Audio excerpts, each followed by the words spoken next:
Welcome to our channel. Today we how to log into Dropbox for prototype files step by step clearly. Open your web browser. In the search bar, type Dropbox and press enter. Click on the official Dropbox website link from the search results. Once on the Dropbox homepage, locate the Sign In button at the top right corner of the page. Click on the Sign In button. You will be directed to the login page. Here, enter your email address in the first field. Next, input your password in the second field. If you want to stay logged in on this device, check the box next to Keep Me Signed In. After entering your credentials, click on the Sign In. If you have enabled two-factor authentication, follow the prompts to complete this step. Once logged in, you will be taken to your Dropbox homepage. To access your prototype files, navigate to the appropriate folder. Click on Files in the left sidebar if necessary. Browse through your folders until you find the one that contains your prototype files. Click on the folder to open it.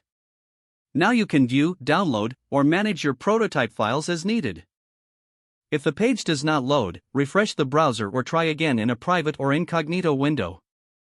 Make sure you are using the correct email address, then retype it carefully to avoid small typos. If your password is not accepted, use the reset option and create a new strong password you can remember. Check your spam folder for verification or security emails, then complete any requested confirmation steps.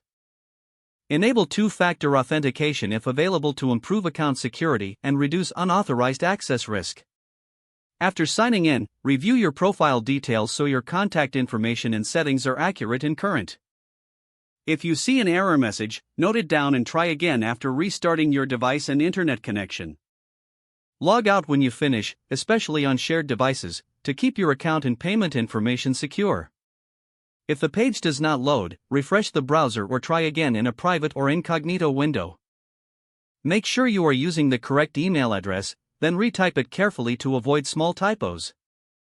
If your password is not accepted, use the reset option and create a new strong password you can remember. Check your spam folder for verification or security emails, then complete any requested confirmation steps. Don't forget to like this video and subscribe to our channel for more step-by-step tech guides.